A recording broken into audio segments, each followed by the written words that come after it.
we go. How's everyone doing? I got 2 answers. That's all I really wanted. That's good. All right, we're gonna get started.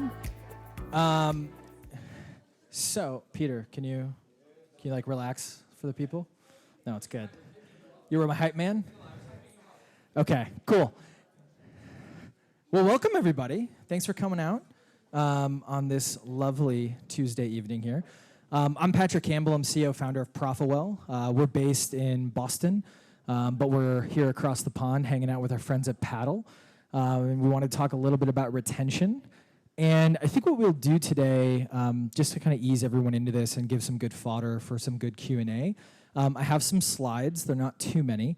They're hopefully mildly entertaining, if not very entertaining. And if completely not, they're at least educational. And so we'll walk through a little bit of things that we're kind of seeing in the market, and then ultimately we'll go through some Q&A so that everyone can kind of leave with at least a little bit of value, if not a lot of value, to kind of go back in their business. Sound good? You guys fired up? All right, because if you're not fired up, I'm not fired up, and it's all about me. So, cool.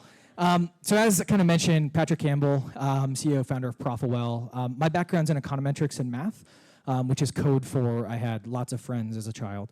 But I started my career, I worked in US intelligence in DC, then I worked at Google, basically building different value models using a bunch of data, then trying to go for some sort of outcome with that data.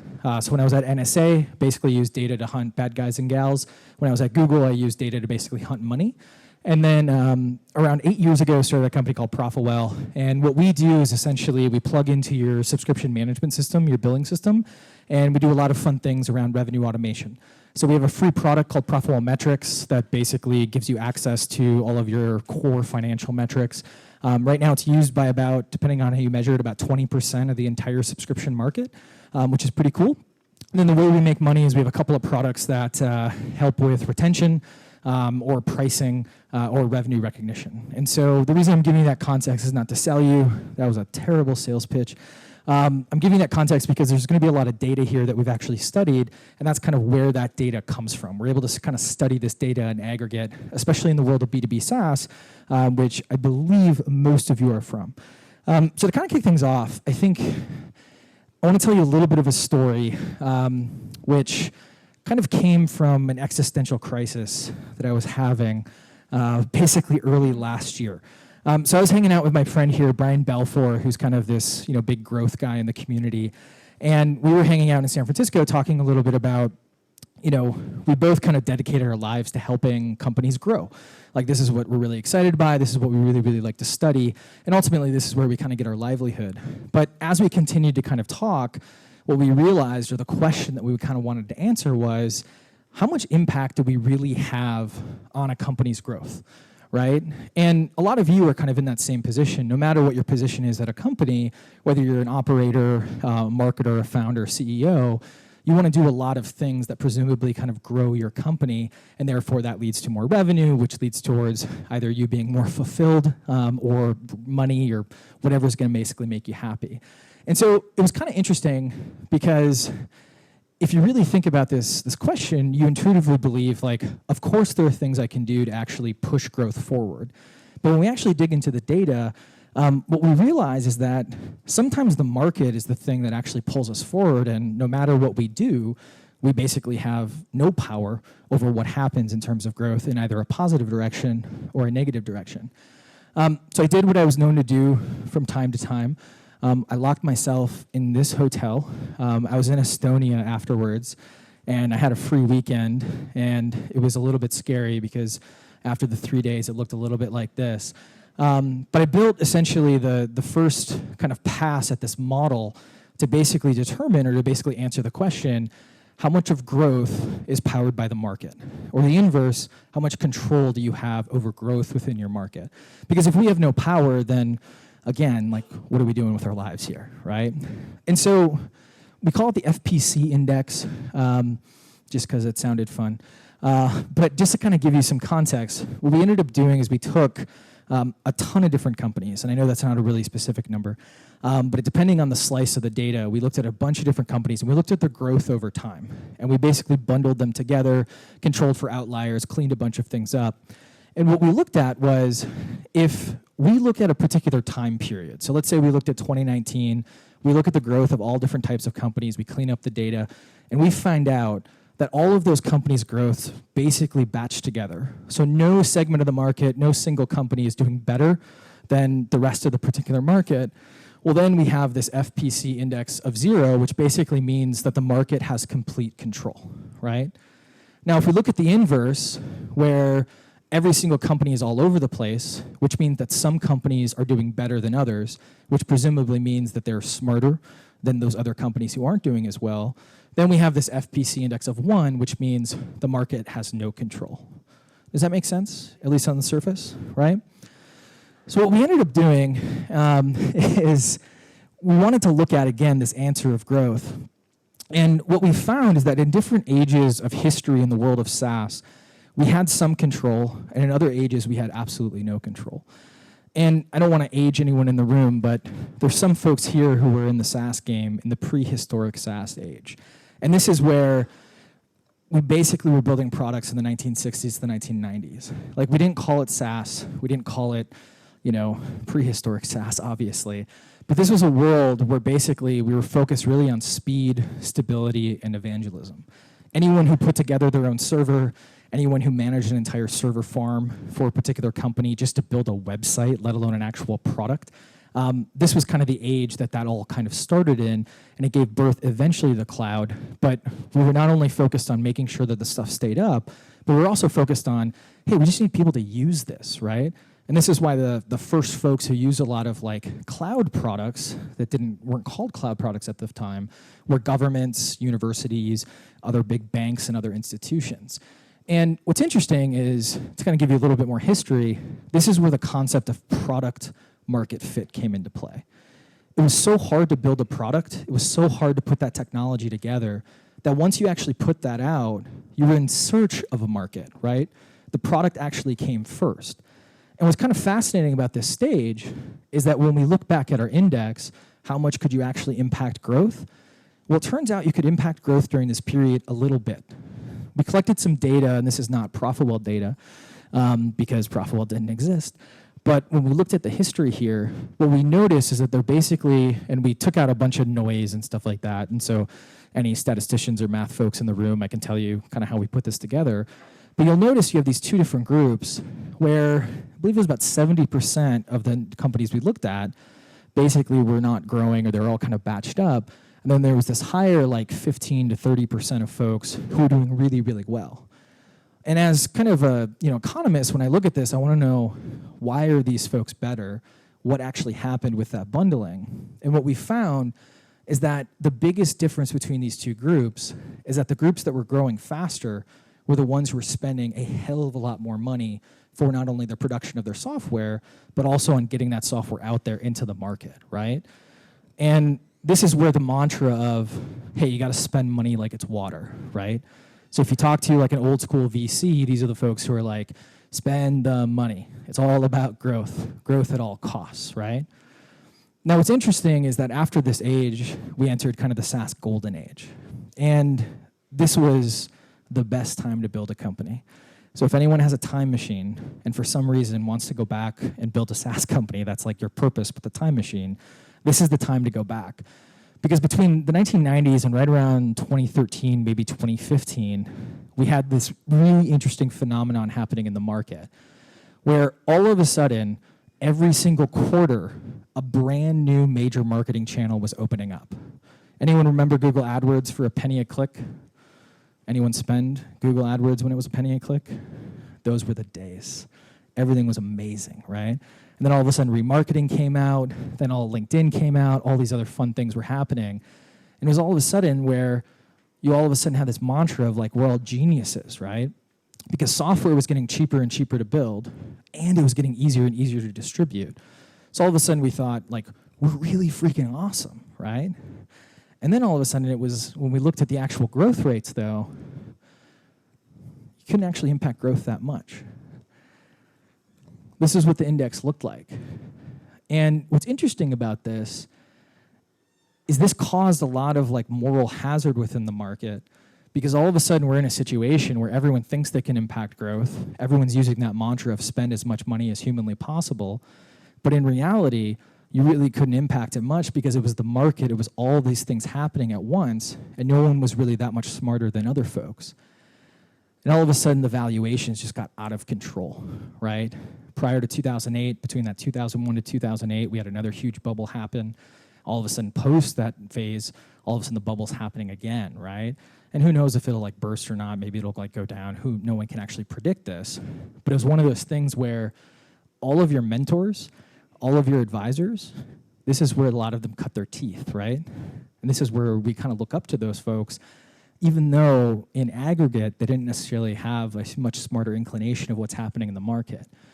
And everything was amazing until it wasn't, right? And this is where I make you hate me. It's the post-gilded age of SaaS. And this is the world that we're in today, where for better and for worse, you can now control growth, you can now influence growth an insane amount. When we look at the FBC index now, we've gone from kind of like a 70-30 split to much closer to about a 50-50 split, where you have some companies that are actually really, really flat. They're not really growing that much at all. And then you have some that are going at outsized returns. But the spending threshold between these two types of companies has actually dropped to about 1.5 to 2. So these companies aren't necessarily spending that much more money than these folks that are out there, right? And so all of a sudden, which is kind of interesting for you, and it's a little bit scary, is that the playing field has been leveled. So if you're good at your job, you are good because you're good. You're not good necessarily because of the market, and there are obviously some exceptions in terms of different verticals. But we're now in a market where like we can't just depend on the actual market to push us forward. And it's both freeing and terrifying that you are basically in control and you can now mess up, right? And what's kind of interesting is that when we look through the fundamentals of not only having a good product, but also being really, really close to your customer, these are things that have been true throughout the entire life cycle of SaaS, all the way from prehistoric to today. And what's interesting is that today we've kind of arrived, and our market is actually a real market now versus, oh, this all potential that still exists. And so now a lot of us need to get back to the product and the customer. And to give a little bit of kind of like a framework to think about this, and it's one that a lot of folks are talking about, I think what's kind of fascinating is when you think about a subscription business, a SaaS business in particular, the beauty of the subscription business is that the relationship with the customer is baked in directly to how you make money. It's the first commerce model in the history of humankind where that relationship is basically what's so dependent on you being successful as a business or not so successful. And so your product can be great, but you have to keep in mind that ultimately you have to acquire that customer, you have to monetize them, and ultimately you have to retain them, right? And your growth now has to encompass all of these different pieces because you have to be good at picking out what makes sense and what doesn't make sense for these different stages of growth. And then, because you don't have a ton of time and you can't just hire people constantly, you're in a world where you have to automate different levels of that particular growth so that you can get back to focusing on the product and ultimately focusing on your customer. Does that make sense? Cool. All right. So one thing that we're going to focus in on, so now I've given you like a big strategic thing to keep you up tonight. Now I'm going to give you some tactical things to kind of implement tomorrow.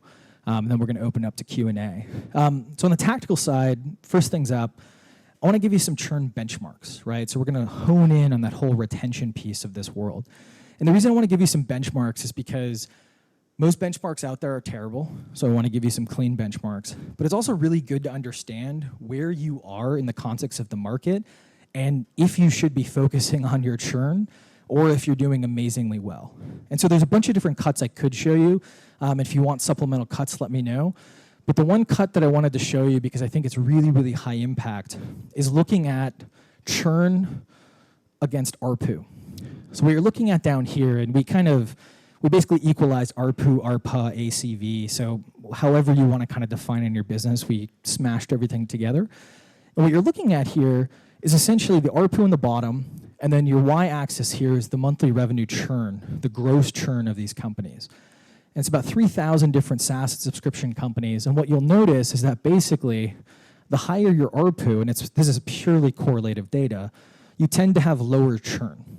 And what's really kind of fascinating about this data is that if you have a low ARPU product, something that's below $100, you're probably going to have high gross churn. And I think that the reason I think that this is super important is that a lot of time we give the advice that churn should always just be lower, and that should be something that we should be going after. But ultimately, what ends up happening is if you're a prosumer or some sort of a consumer product, you're living in a world where churn is just going to be a higher fact of life. And if you're in a much, much higher enterprise type product, you're in a world where your churn should be lower because you're spending a lot more time converting that customer and a lot more time retaining that customer overall. The next benchmark I want to show you is the world of expansion revenue. And this is because if there's one underutilized area of improving retention, it's your expansion revenue. Most of us don't have a lot of programs that are being used to basically increase our expansion revenue. We're living in a world where we're so focused on just acquiring customers and so focused on basically trying to keep our customers that we don't realize that our happiest customers are more than happy to pay us more, right? And the way that we broke this down is basically by looking at the LTV to CAC ratio. You guys familiar with that? For those who aren't, it's basically a measure of if I put $1 in acquisition costs, how much dollars in lifetime value am I going to get? Or British pounds or euros, however you want to define it, right? And what we looked at is basically what was the expansion revenue given the efficiency that a business had. So depending on who you ask, a LTV to CAC ratio of 3, so $1 in gives you $3 out, is typically where you want to go after. So this middle segment here are those folks who have an LTV to CAC of 2 to 5. On the far left, those who have less than 2. And up here is folks who have greater than 5. And what you'll notice is that those folks who are doing well are doing really, really well, at least from an efficiency standpoint. They're getting about 20 to 30% of their revenue on a monthly basis from their existing customer base. And most of us, even if we're down here, we're only getting about 5 to 10% of our revenue from our existing customer base. And we're going to talk about a couple of ways to kind of expand that in a bit. But this is one of those things where you have such an opportunity to go after those existing customers, and you just have to kind of take advantage of it. Most of the time, you're scared to ask for more money. So there's some things you can do to kind of bake that growth right into how you make money. So some of those tactics that I mentioned, the first one, it's going to take a little bit of work. It's not something you can necessarily implement right tomorrow, but it really comes down to understanding that retention has 3 big parts, and I kind of already alluded to this. We have our active churn. These are people who are actively canceling your product, right? This is where we kind of think of churn as the most part. We have our delinquent churn. These are folks who stop paying us, right? Whether it's a payment failure from a credit card, payment failure from PayPal, or any other ACH payment. And then finally, expansion revenue, which I've kind of already waxed on a little bit here. But the reason I want to show you this is because when we talk to a lot of companies, what we realize is that most companies aren't breaking down their churn. They're basically, or their retention, I should say. They're just kind of putting everything into one number. And it's really hard to know how you can actually fix a particular problem unless you segment it down into basically the sum of its parts, right? And so that's the first thing I would recommend is making sure you understand where your retention is in the context of these 3 different segments. Does that make sense? All right, now to the tactics. So this is the one that is probably going to take a little bit longer than a day to implement, but it's using what's called a value metric. So if you've read our content, we talk about value metrics all the time. But a value metric is how you charge. So this is Intercom's old pricing. I like to use it because it's like kind of obvious what their value metric is. But they basically are charging based on the number of people that go through Intercom in a particular month. And what's kind of beautiful about this is that we can basically charge as close to value as humanly possible, right? Because we have a world where there are certain pieces of software that let you basically charge based on what the value metric actually is. Paddle's one of them. That's my lame attempt at trying to throw you in here. But the reason that this is so important is that people are only paying for what their actual usage or the actual value that they're getting from the product, right? And you all remember the demand curve that you learned in econ class back in high school or college, right? Where they put different points on the line and they said, oh, the revenue is basically whatever's underneath that particular point on the line. Well, a value metric basically gives you seemingly infinite number of points along that line so you can capture as much revenue as possible. And also people can come in at a particular entry point. Maybe they only have 50 people going through Intercom, and then over the years they grow to having those 10,000 people within Intercom. Now, to give you some tight numbers, for one, gross churn is so much better with value metrics than it is with feature differentiated products. So on the far left here, these are companies where their pricing is pure feature differentiation. That's the only way that price is differentiated. Far right here is basically those folks who are value metric-based companies, and you can see the churn is essentially half. And then from an expansion revenue perspective, very similarly, left-hand side, feature differentiated. These two are value metrics. Basically, expansion revenue tends to be much, much better for these folks. Because what ends up happening is you have a heck of a lot more upgrades and downgrades. You'll still have some churn, but you'll end up having less churn because people are contracting, which is awesome compared to having someone actually leave your product. Make sense? If you get your value metric right, you can have pretty much everything else wrong about your pricing, and then maybe half the things wrong about your active churn, and you can still do pretty okay. That's a really, really big thing. If you're going to spend some time working on something, this is the one to actually work on. Cool? All right, so some more tactical pieces. Optimizing the term. And what I mean by this is charging people based on a month, an annual term, 2 years, et cetera. It's a really, really powerful mechanism to actually boost your retention. Because if you think about it, if I ask someone 12 different times throughout a year, hey, you're paying us, here's your receipt, all of a sudden you're basically making them rethink that purchase 12 different times. Like not every single person, but enough people that your churn is probably going to be higher than if I'm having them make one decision per year and say, hey, you're going to be on an annual term, your retention is typically higher for those folks. I don't have the data right here, but typically those folks who are on an annual plan, they churn at about a 30% lower rate than those folks who are on a monthly plan. Depends on the ARPU, the vertical, et cetera, but it's something to kind of keep in mind. This data here is kind of some similar data, but you're looking at the percentage of annual contracts in the business, and then basically the churn rate. And essentially these, enterprise type companies that only sell annual plans, they have much, much better churn for a whole host of reasons, including the term, versus those folks who basically have no annual plans. And what we found in a very pragmatic standpoint is the best time is not when they're signing up to ask them for the annual plan if you're a lower price product. The best time is actually about 90 days in. So that's a customer who's been a customer for a while. You can get them on an annual plan with maybe a month off or 2 months off, and then ultimately they can stick around. If someone's been with you for 9 to 10 months or more, probably okay keeping them on that monthly plan and keeping that extra revenue that comes with that. Another big thing that's a little bit counterintuitive, reconsider your implementation and training. And what I mean by that is we intuitively think that making it as smooth as humanly possible for someone to sign up for a product means that our retention is going to be better, conversion is going to be better, the experience is going to be better. But what we've actually found is that when you use implementation and training, there's a few aspects of that implementation and training experience that actually make that customer a better customer for you long term. And we broke this down, this is the gnarliest graph of the deck, in a bunch of different groups. So on the far left, you're looking at 4 different pairings, both in B2C and B2B. The far left pairing are basically products that are under $100 per month. And then this highest pairing are those products that are over $1,000 per month. And what the graph is actually looking and showing us is that those companies, these are all companies that are using implementation and training, their retention, their net retention, is typically between 10 and 20% better than those folks who don't have implementation and training. And so it's one of those things to kind of reconsider, mainly because you can get people on the right track rather than just kind of throwing them into a product. And if you think about this, this should be intuitive, right? Because if you don't have implementation, normally what ends up happening is you have to be really, really good at your onboarding, but there's hundreds of different types of people that come into your onboarding, not 100 people, there could be thousands, but there's hundreds of types of people who want to see one thing over another. Add-ons. Alluded to this before. This is one of those things that we're completely underutilizing within our businesses. And I think it's because we are very, very feature differentiated friendly, when in the reality, add-ons are one of those things where you can actually sell to your entire customer base and actually improve your lifetime value and your MRR pretty considerably.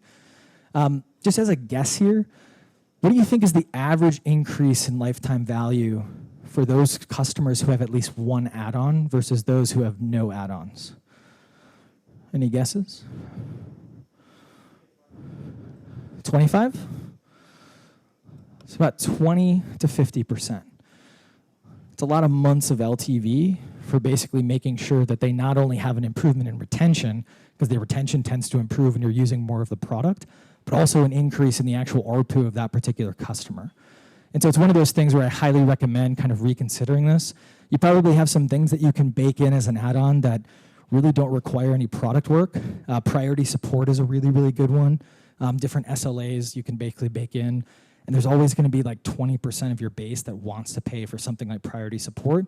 Maybe the price isn't worth your time, but that's where you can do some more testing to kind of find those add-ons. And then I think the final piece here, payment failures. Payment failures are like the scourge of the earth. It's one of those things that any guesses as to when the technology for credit cards was invented, or I should say last updated. When do you think the technology for your credit card right now was last updated? 1953. Yeah. Now the technology for payments has been updated since then, but the actual technology for your credit card, I mean, these are mechanical devices that are subject to failure, okay? And even if you have ACH or you're using something like Gold Cardless, your delinquency rates will be better, but they won't be zero. This is one of those things that like payments are super, super complicated. And obviously reducing these is super important, but just to show you just how big of a problem this is a mixture of about 500 B2B and B2C companies. And this dark green is the proportion of their churn that is coming from credit card and payment failures. So it's about 20 to 40% of your current churn. It's the single largest bucket of your churn right now. That does vary depending on the company and the size. But what's kind of fascinating is these different groups, like these are companies that are doing 50 million a year or more, all the way down to companies doing less than 5 million. It actually increases in terms of proportion of your churn because typically you get better at your active churn, but you also don't necessarily get economies of scale in terms of credit card payment failures. Now, if $100 goes delinquent, or 100 pounds, excuse me, if 100 pounds goes delinquent, how much of those pounds do you think you recover? 10%?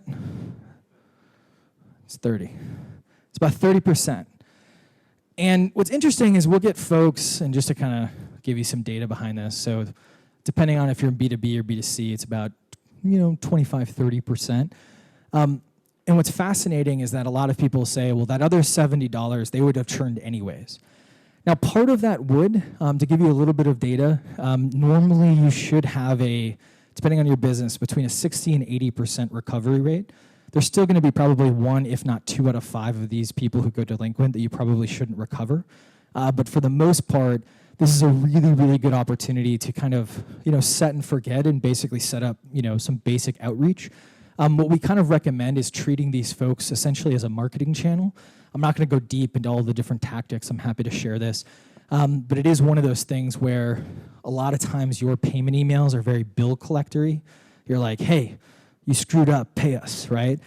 Like, that's not a really good way to treat your customer, right? And you don't really get a good response. Instead, basically sending them, marketing style emails, although they should be plain text and not actually like HTML emails, gets a much, much better recovery rate.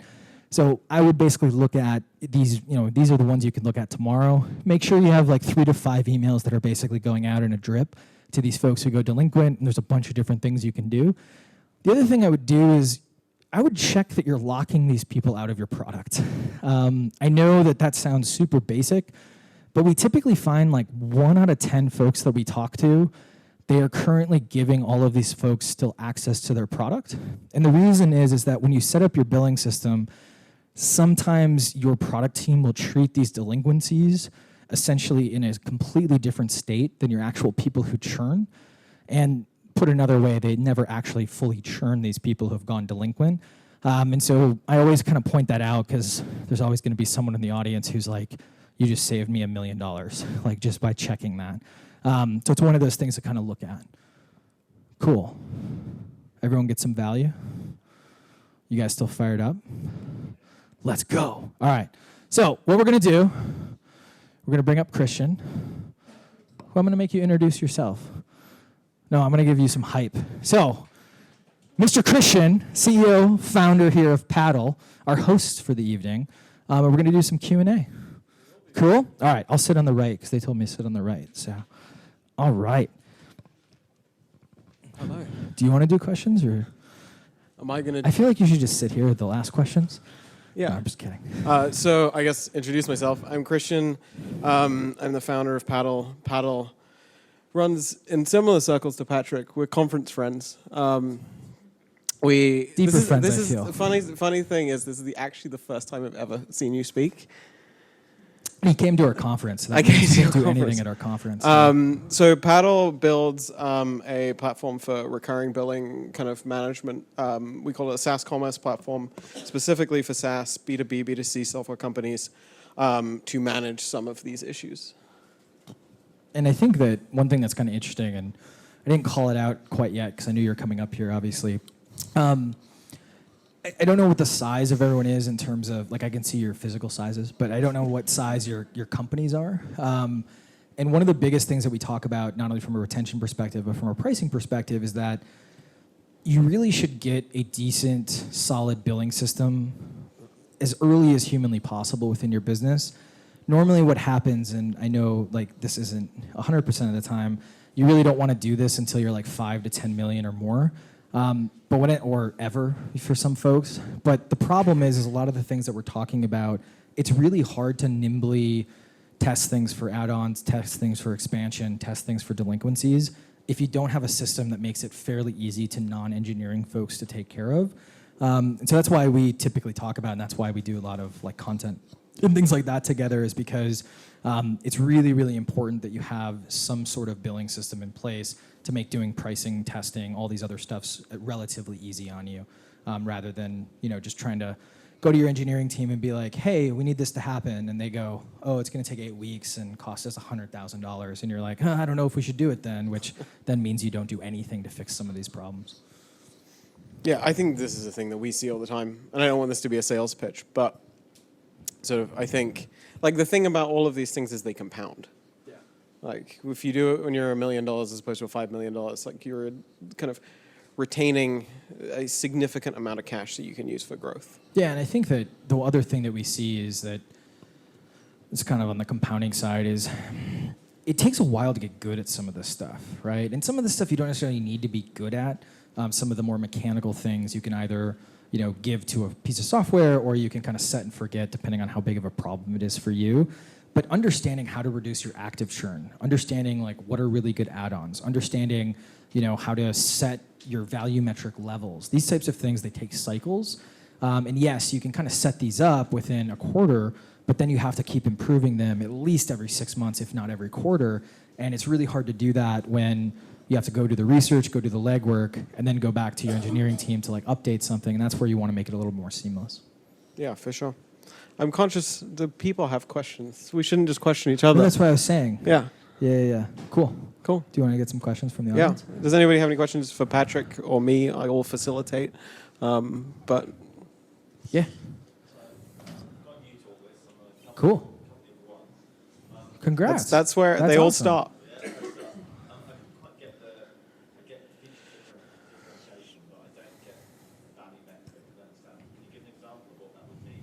Yeah.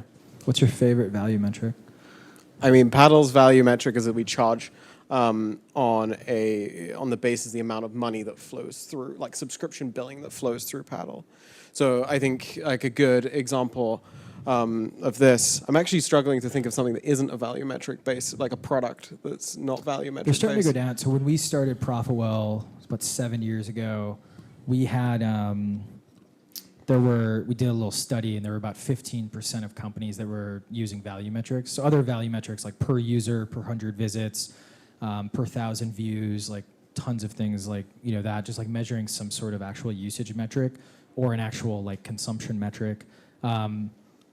Pure feature differentiated. There's a lot of like enterprise like. Where you pay for like a site license for something. Yeah. Like some of the analytics products which are horribly monetized. Yeah. Where you'll pay $100,000 a year, like all you can eat, like in a platform that helps you with BI or something. Yeah. Versus actually billing that on the basis of how many people in the company are actually using the product or how much data is it processing or something like that. I think the differentiation between those two things. Yeah. I think when you break it down, it becomes really obvious why volumetric-based pricing is better. It's because sort of as they get more value out of it, they pay more for it, or as they get more usage, and kind of this becomes it's sort of like the second axis of alignment in SaaS. Yeah. Like the first one being that sort of for the duration of time that they're paying you, you're hopefully improving the product and things like that. But then the second one being the more that they use the product, the more that they get value out of it, hopefully the more that they pay. Yeah. Anytime you see like an unlimited plan, that's typically a feature differentiated plan, or you see like mono pricing, that's another big problem, especially with like prosumer products, is like we only have one plan. Those are like pure feature differentiated ones. We're now at a point where this is going to be the year where we have more than 50% of companies using value metrics, at least by the calculations we were able to do. And so this is kind of the wave, and a lot of it comes from is, just going to go through this because you're new to the game here. We used to sell software as perpetual licenses, right? That we had physical boxes in stores, that represented software, right? Then we had this cloud thing, and we were like, cool, what's the equivalent? Users, right? And so like everyone was selling software per user, and now it's easier for us to kind of measure the amount of money that's flowing through a system. Our retained product we price based on recovered revenue, so we can actually measure that, and the customer believes it.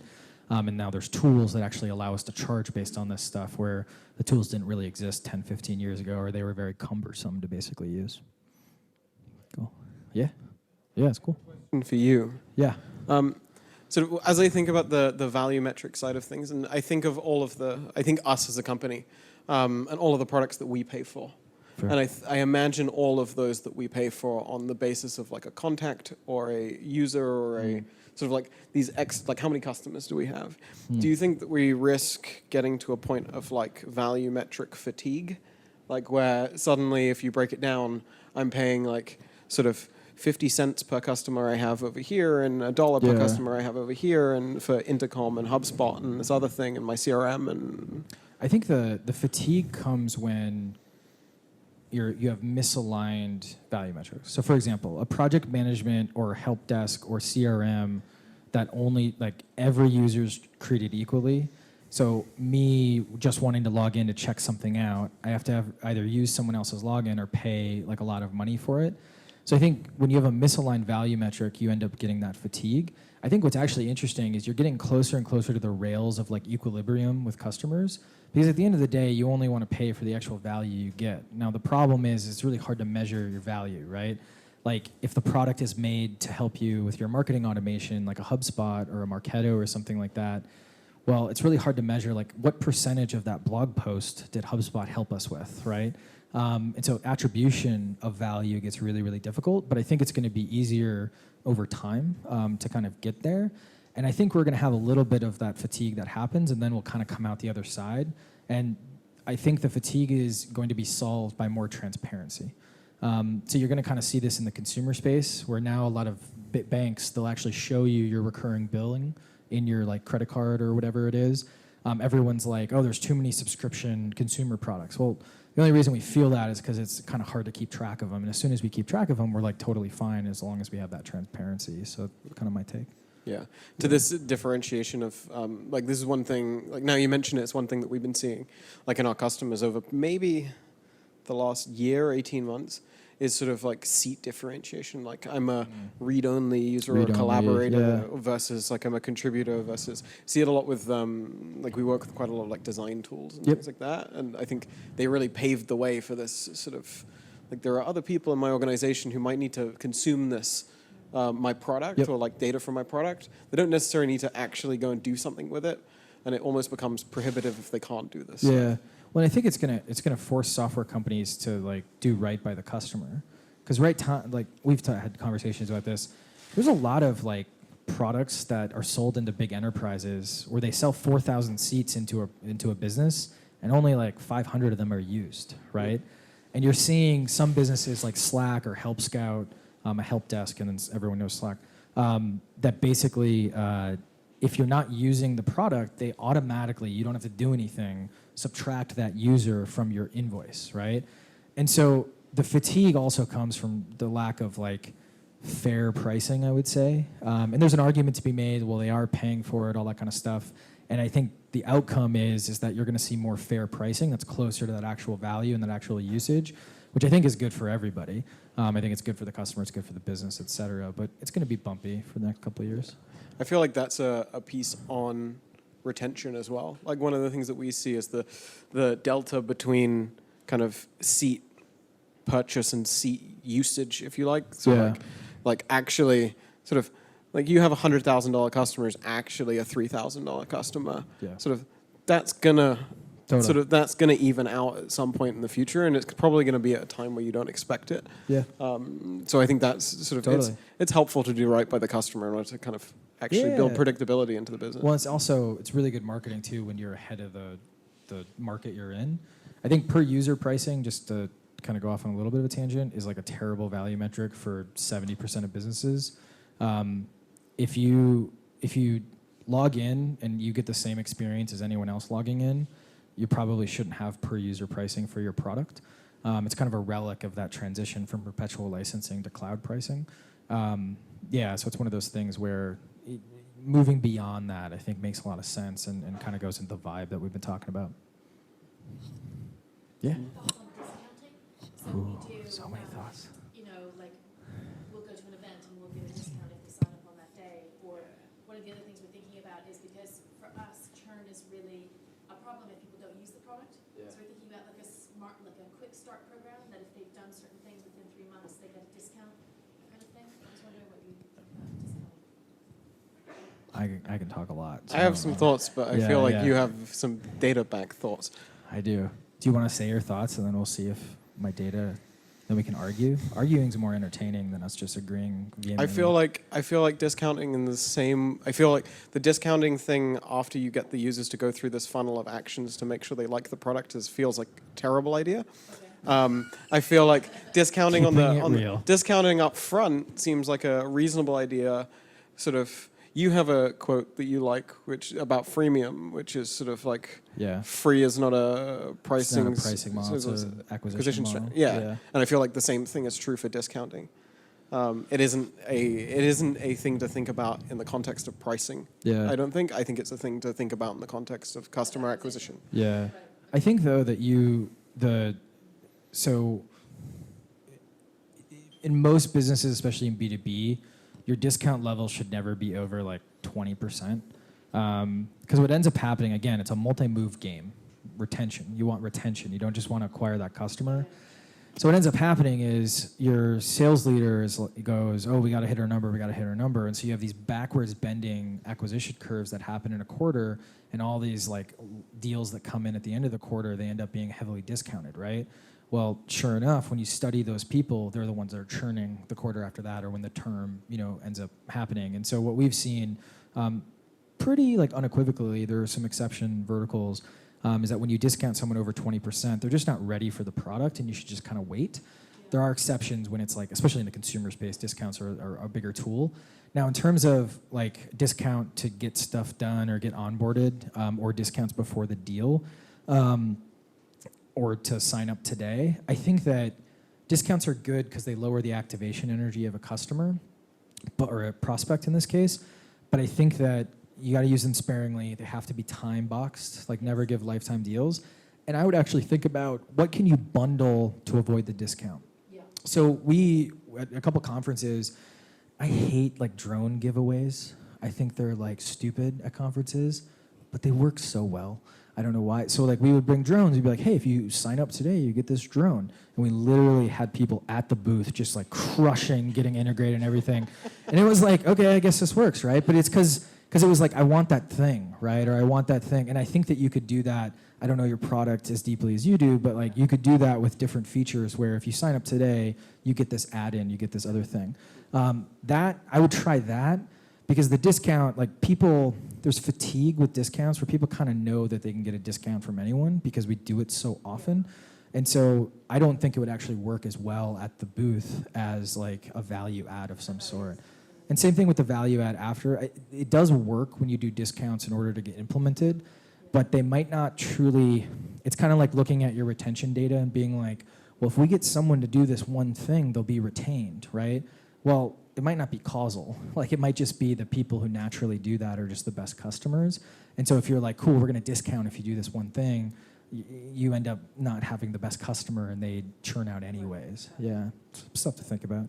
Yeah, I think there is an argument for the incentivization of these things, and sort of like the one that I always think of, who it sounds really superficial but did this really well was, do you remember New Relic T-shirts? New Relic T-shirts. Yeah. Data nerd. Like as soon as you went like free trial, they had this like implementation step where you had to install this thing to like start the tracking through this product, and as soon as you did it, they would send a T-shirt to the engineer.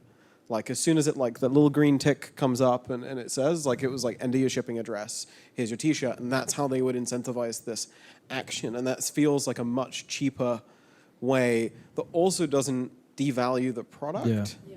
Like New Relic's not a cheap product. No. And spending $7, $10 to give away a T-shirt is like a reasonable way to do it. We tried this with. Yeah. Yeah. We tried this with. So we have a snippet for two of our products actually now, and what we ended up doing was a lot of times we're not talking to the engineering person. We're talking to a product leader, or we're talking to a marketer.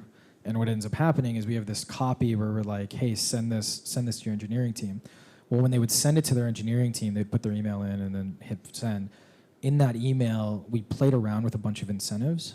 And what we found is that like $50 Amazon gift cards actually worked really, really well. And when we went deeper and deeper on this, it was like found money for them. They were going to install this snippet anyways. And so it was like, cool, like it just kind of ramped people up. And the one thing that it's purely anecdotal is like parents who were emailed this loved the $50 Amazon gift cards because it was money they didn't have to put in the family budget. So it was like their money that they could use for fun or something like that. So there's like different incentives. You just have to kind of experiment and see what happens. But yeah, there's a bunch of things you can do. Yeah, cool. Oh, where are we gonna go?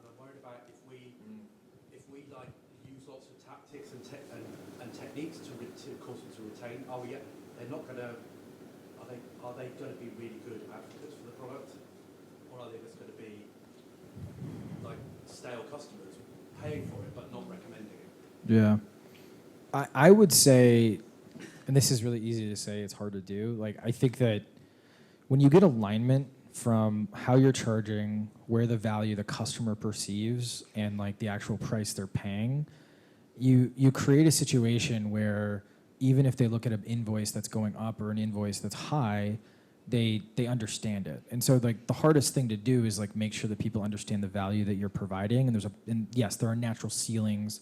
If a product all of a sudden became X amount of dollars, like 20, 30 grand, and it seems simple to implement, they'll go, cool, we'll just hire 2 engineers to do this or something like that, even though they shouldn't. And there's you're not gonna fight that battle. And so I would say that I wouldn't worry too much about that. There's probably some tactical things you can do. I'd worry more about like making sure you're defending the value and reminding the value.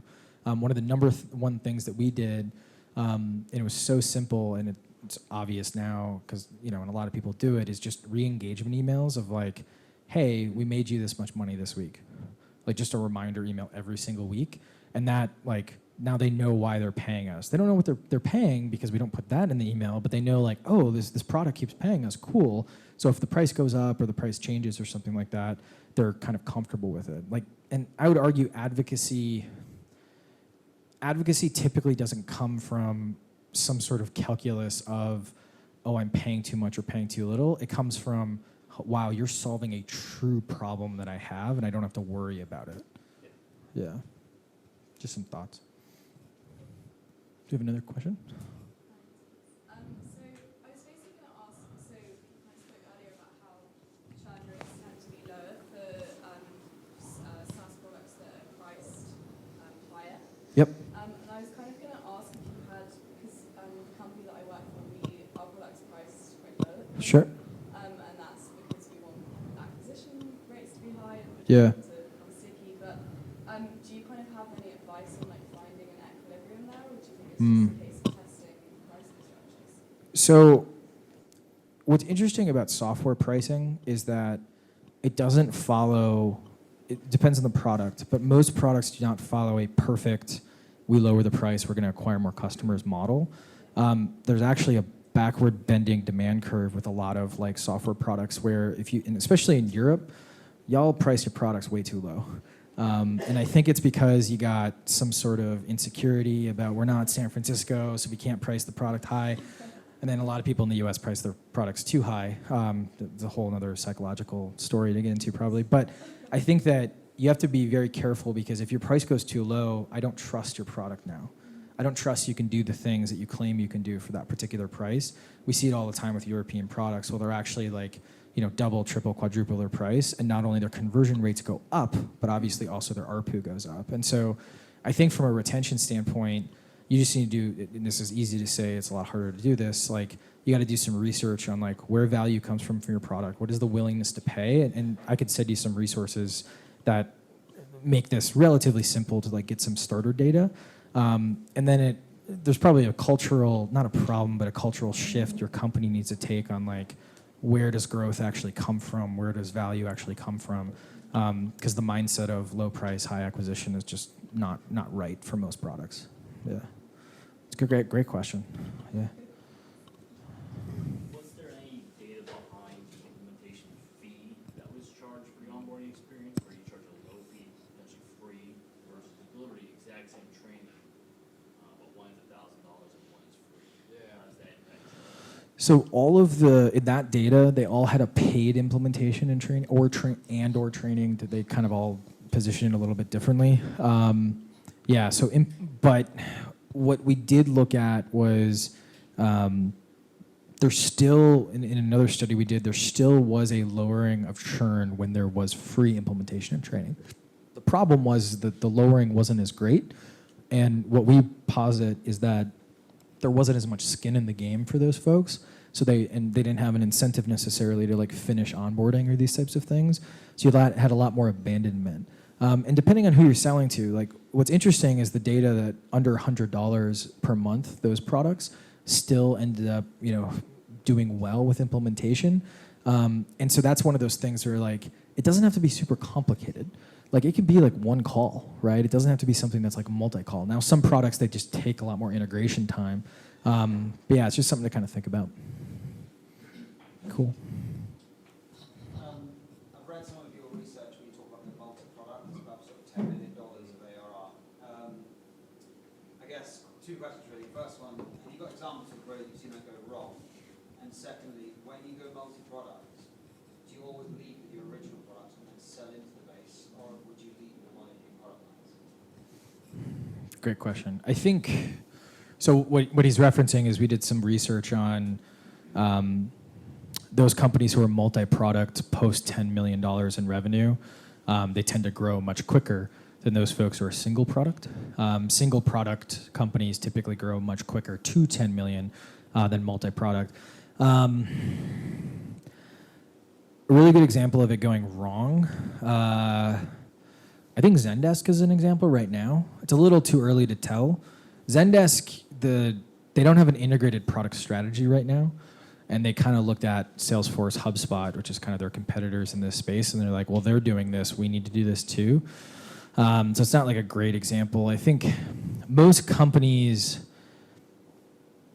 I would argue that I'm worried about Intercom as well because they've stayed very single product.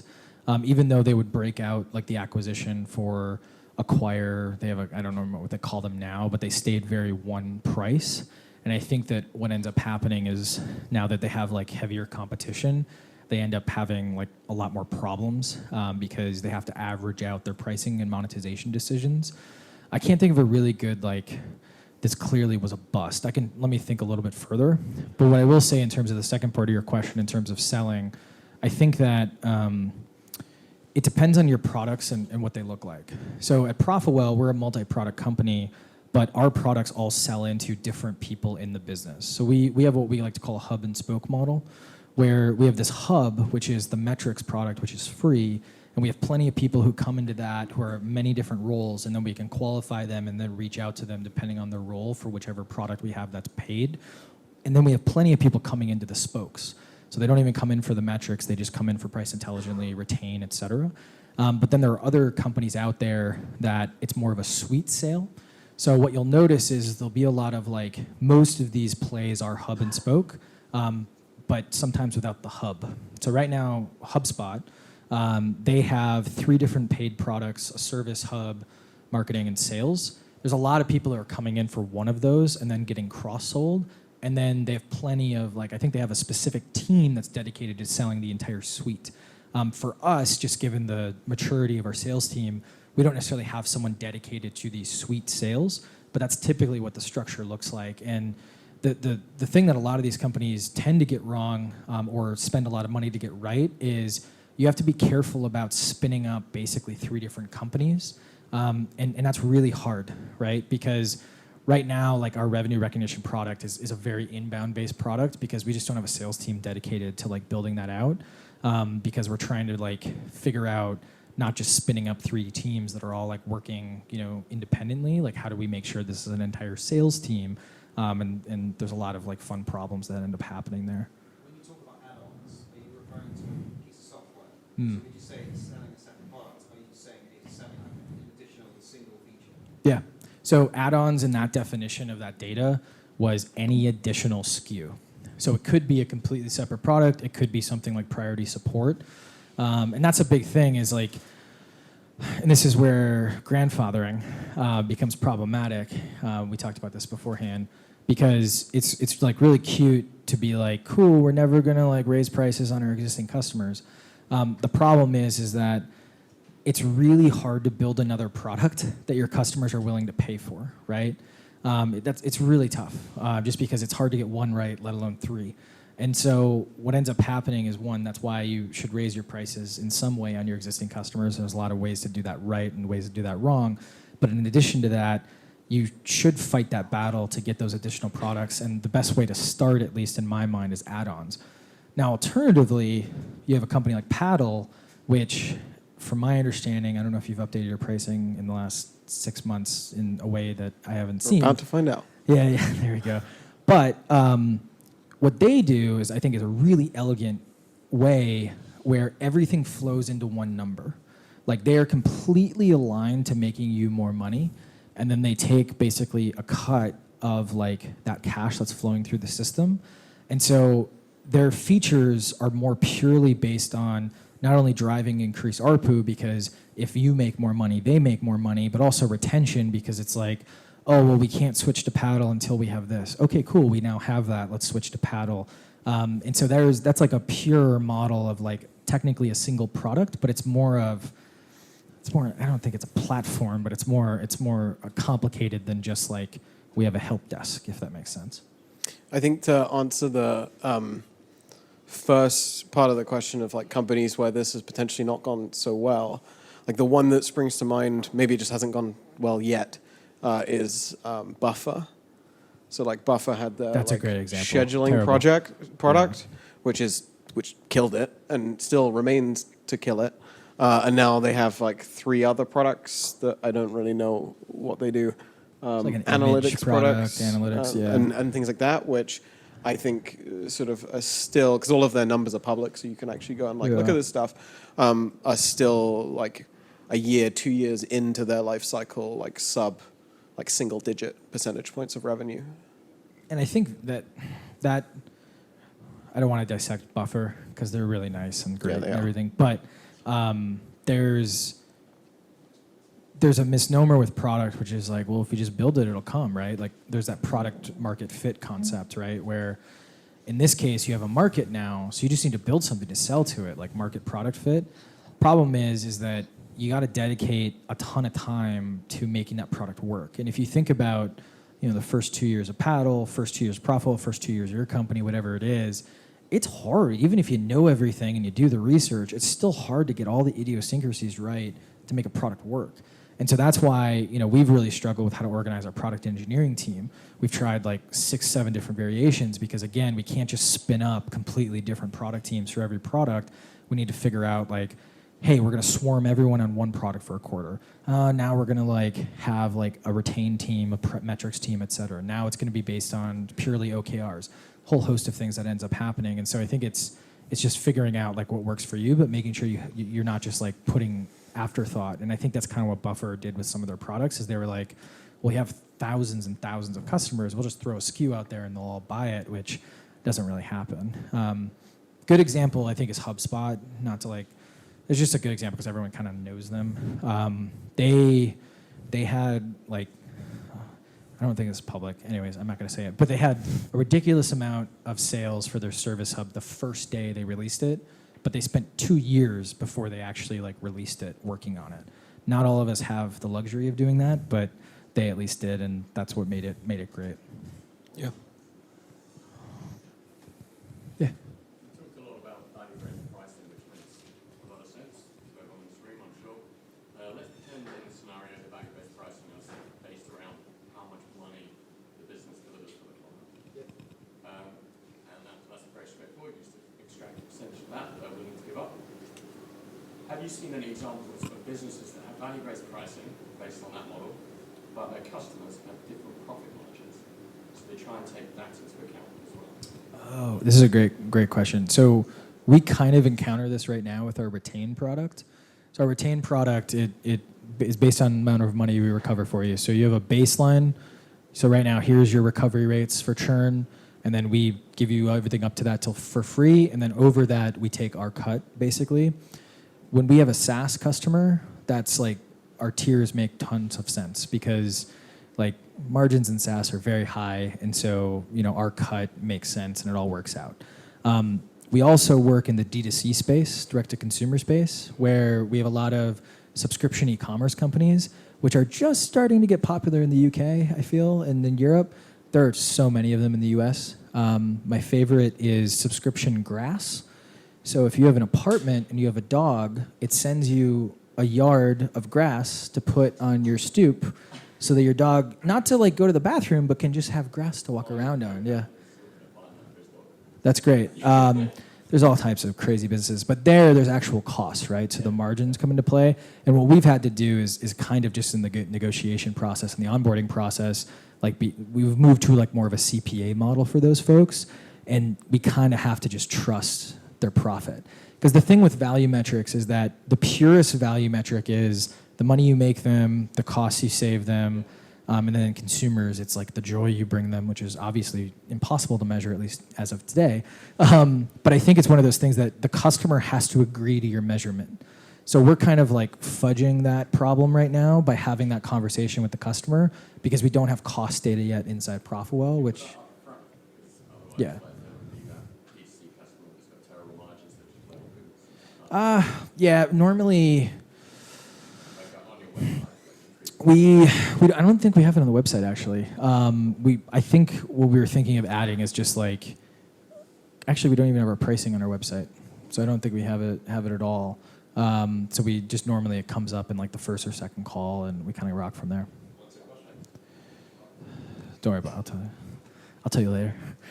That's Peter. He runs our revenue team. That's a question I have. Sorry to hijack. That's a question I have for you. Is sort of what are your thoughts on pricing on the website for B2B SaaS? What do you think? Because we have this argument all the time. You don't have your pricing internally, on your website. Internally, like we have this argument on loop, maybe every sort of 6 months. Do you want to put it on the website, or do you want to keep it off? I want to put it on the website. What do you want to do? This is their new CMO. He started 2 weeks ago. I'm trying to cause a problem. No.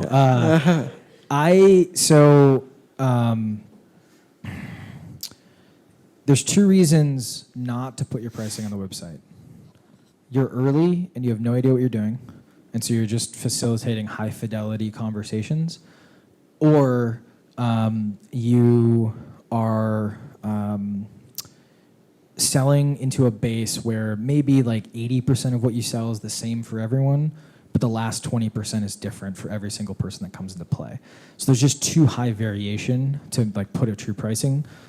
We don't have retained pricing because we just ironically, given that we have a pricing product, haven't gotten around to getting on the website.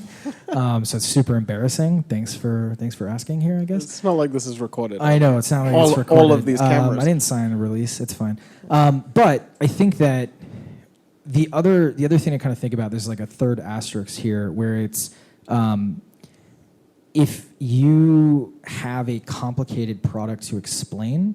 So our pricing, the real reason is like it's a little hard to explain. Up to your baseline is free, then over the baseline is this, and well, if they churn out in the second month, we don't count it. And it's like very fair pricing, and once people understand it, they love it, right? But it's just gonna take a lot more UX to like actually like put that on the website and explain it without having like a video and all this other stuff. And so it takes like 2 slides. I think in your case, in the enterprise world or mid-market selling world, if you have a situation where it's a little bit complicated to explain and you're not losing deals or prospects by not putting the web pricing on the website, I think you're fine.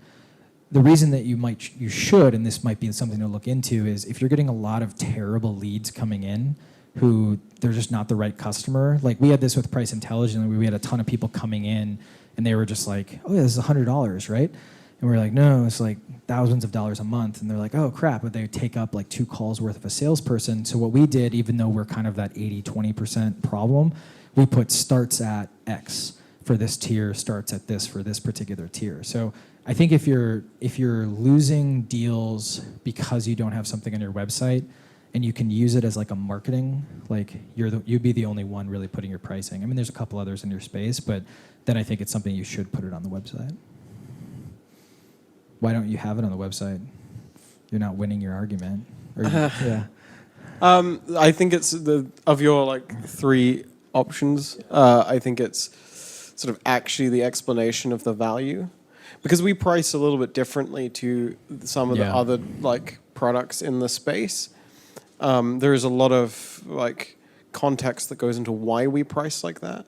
So if we look at some of the people that we compete with from like pure like subscription billing solutions on one end, where they're charging like a SaaS, like a platform fee, and then sort of like some price per customer or something, and on the other end you have like payment companies who are just like straight percentages of revenue. Sort of, we're kind of somewhere in the middle, and we're kind of like, we're encapsulating some of the functionality from both of those camps. Sure. So then it becomes a weird sort of hybrid. And I think that we have like a couple of thousand businesses who use Paddle. We're not at the point yet where it's such a ubiquitous solution that everybody just immediately understands. Oh, this is why this is priced in that way. Losing deals. Like people are coming. I think that for you guys, people are like human beings. They don't like we have like a numeracy, like a literacy with like numbers a lot of times, like especially percentages. So if they just if they put, oh, your percent is this and the other competitor's percent is this, even though you do like 3 to 5x what the other competitor does, they're just like, well, that doesn't make any sense. I don't want to pay more, right? So it's just one of those things where I think that's smart. Yeah. Any other questions? Yeah. Yeah.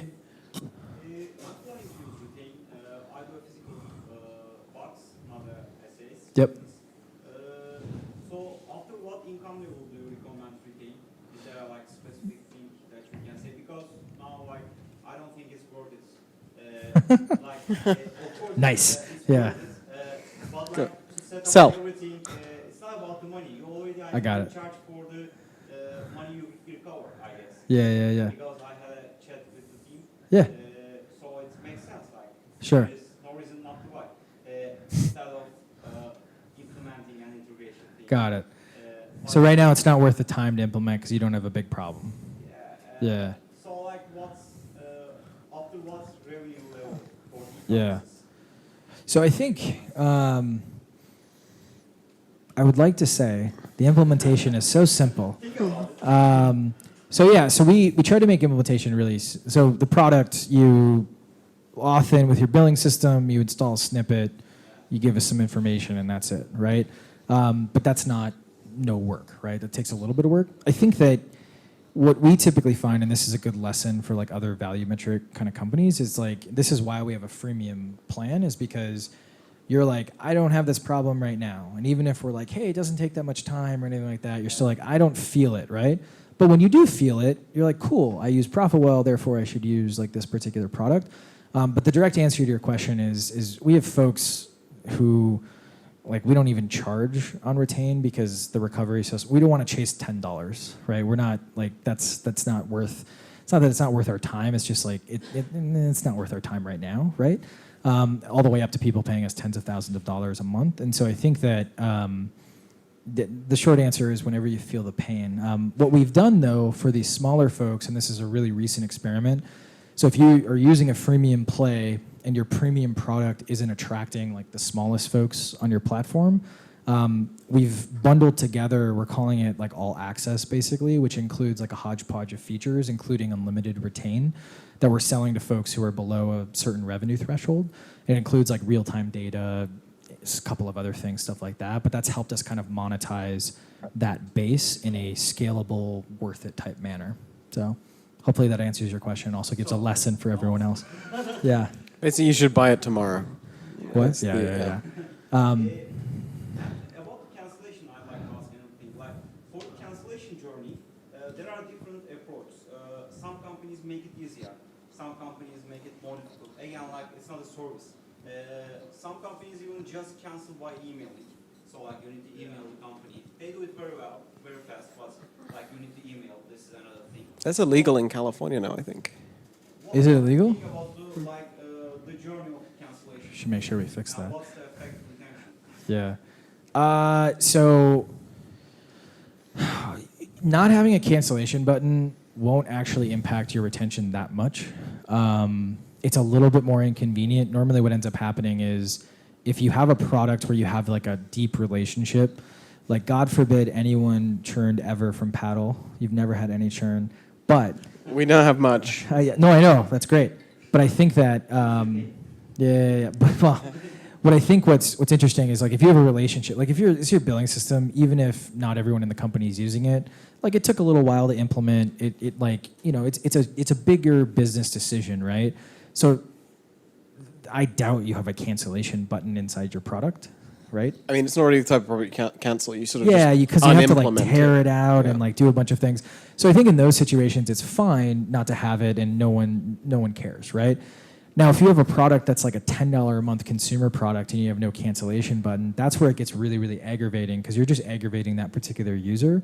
But we haven't really seen the data support that it reduces churn, not having the cancellation button. Now, one thing to kind of take your ambiguously ethical question a step further that actually does reduce churn is not sending receipts. And so this is a really big one, right? And in most states, at least in the United States, I think right now California just made this part illegal as well. You can technically not send receipts for a payment. I think it's a very short-term thinking. I think that you absolutely should do this. I am on, be transparent train. But that's one of those things where we'll have people who will talk to us about like not sending receipts, and we're kind of in this, well, it's technically not illegal, but it feels really bad. And so I think that's one of those things. You have to be careful that there are some tactics that will work to reduce churn, but think of the long game. It's a multi-move, relationship-based game in this world of subscriptions or recurring revenue, even if you don't have a subscription. And so if you don't have that cancel button and you're aggravating folks, they're not going to come back, right? Or they don't want to come back, or they'll go to a competitor if they do want to come back. And so make it easy depending on the level of your product. I think the only thing that I would add to that, that is some functionality that we've built sort of in the last few months and rolled out and seeing lots of success with, is sort of two things. Like one, kind of cancellation kind of options, being like sort of like, are you sure you want to cancel? Kind of maybe you give some kind of extra like incentive to stay. The second one is like pausing subscriptions. Yeah. Like the ability to be like, oh, like I want to go on subscription holiday for like 3 months. Yeah. And then you can automatically restart or prompt for that later. But those things are like, the pausing subscriptions has been the big one that's had like this massive impact for both the B2C and B2B businesses that we've seen. Yeah. Of actually, because also it gives you this really great data point as well. It's sort of like, this person's paused the subscription.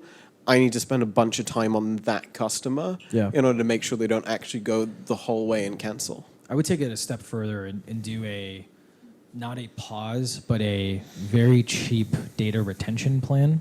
Yeah. So let's say you're priced at $100 per month. Even having a plan at $10 or $5 per month, or even $1 per month, you're keeping that payment coming in. It's not about the revenue there, but you're just keeping them in that particular flow, and it is technically contraction versus like gross churn, and then or active churn, I should say. And then what ends up happening is that also is a signal, but it's people treat it a little bit differently. The pausers, they're really hard to get back. They use it as a pseudo cancellation a lot of times. The folks who are still technically paying something, they have a little bit of skin in the game, as they say, and that allows them to kind of keep things moving. So the lower subscription will be what you retain your data? Oh, yeah, I didn't explain that. Sorry. So most of the time people position it as, hey, we're going to delete, like you're about to cancel. Hey, we're going to delete your data, so that means when you come back to Litmus or wherever, you're going to have to re-input everything. You can keep, we'll save everything for you at our whatever plan for $5 a month. And then when you, basically you can't do anything in the product except your data is there, still there. Yeah, exactly. Yeah. Another question linked to receipts. So our subscriptions are all annual. Cool. What about prompting people to say, hey, your subscription's about 20? We don't do that. We just Yeah. let it renew. But we get some complaints. Oh, you Is this for your product specifically? Is it B2B, B2C? Okay. Yeah. It's like okay. I think, what do you think? I think in a B2C prosumer environment, the thing that you have to, which is less so in B2B, the thing you have to balance up are all the other metrics that come around payments that you balance alongside churn. So refunds, chargebacks, like all of this kind of stuff that also results in kind of you losing money. You'll see that not notifying people of annual subscriptions when they're an individual versus a business, you see massively higher kind of refund and dispute rates after the purchase, which actually just sending someone a notification saying your subscription is about to renew. Yeah. You might see a slightly higher cancellation rate, but the things like refunds and things like that, off the back of a renewal, drop off a cliff I significantly. think it depends on price point. So everything Yeah. he said is right. I would just add price point. So if the price point is higher, I wouldn't send the notifications, because most of the time people won't do a chargeback if they're paying something like $100 per month. They'll Yeah. just be like, hey, can you cancel this and refund me? And then yes, it's a little bit of support time, but refunds, it's debatable how much it impacts some of your other metrics. Obviously, it impacts cash flow. Yeah. Does it impact The real your number. payment? Your payment reputation probably doesn't Yeah. impact it that much. So on a consumer, this is one of the interesting things on delinquency, the churn. Delinquent churn? Yeah, delinquent churn, Involuntary churn? involuntary churn There is we the go. word. So on the involuntary churn from failed payment methods, things like having a higher rate of customers sort of complaining, getting chargebacks and things like that on a consumer side business will actually massively increase your ability to actually accept payments at renewal. Yeah. From these people in terms of your reputation with with banks and payment Yeah. companies. That's not a problem. Yeah, if you have, and that's where price point normally comes in, Yeah. because you won't get as a lot of the higher. I don't have this data, but I would presume the higher the price point, the lower your chargebacks are, because at some point you're just doing invoices and things like that, and so I wouldn't worry too much unless you have a low price point. Yeah. Yeah. Cool. Great question. Cool. Any other I questions? think we can maybe have time for one more if there is one more. Otherwise, that's time and then Bianca's yelling at us. there's pizza. Go Yeah. for it. So you talked about. You're just keeping everybody from pizza. average That's fine. retention. For premium products, do you have an average conversion from free to paid? Yeah. It's so dependent. It's on all that. over the place. It's really it's all over the place. Yeah. I B2B think- versus yeah. B2C, payment method up front versus not. I kind will of- say, I didn't put it in here. Customers who convert from free have about 20% higher net retention as those who convert from cold, and then it's 10-ish% higher than those who convert from a free trial. Mainly because freemium allows people to nurture, and it allows you own the lead. You can own and nurture that lead. Whereas if you're going from a cold start, it's a lot harder to get that person over the line and make sure that they're the right type of customer. But yeah, something like that. Cool. That's it. There Thanks, is everybody. pizza. Appreciate it. We got pizza, Cool. beer, all that kind of fun stuff. Thank you. Thank you. Thank you, Patrick.